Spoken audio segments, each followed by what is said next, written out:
You write in the book about the day that Brian left and you dropped him off at Fayetteville Regional Airport. This is the deployment where the ambush happened and Brian was killed in action. You mentioned you had a feeling of uneasiness and you sensed that Brian had a feeling of uneasiness too. Can you kind of describe why you think it was that way?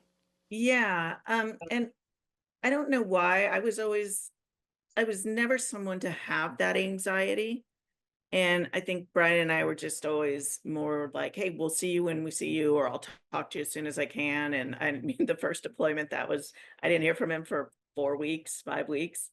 And I just didn't think anything of it, never worried.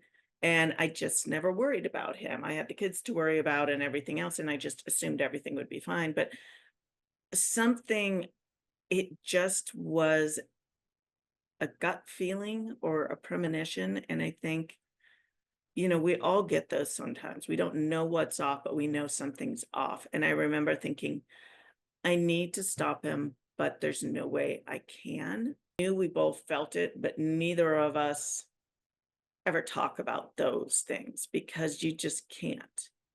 And it's like actually hugged longer. Normally it's just a quick hug, quick peck, see you later. And that time was entirely different. And he did the reassuring, like, I'll be back soon, which we never did. And that's when I knew, like, I just don't feel right. And I don't think he does either. And if we're both Yeah. feeling this, this is not okay. And from the day he left, we had this kitchen window that looked out over our front yard. And I kept looking out it every day when I was going about my tasks.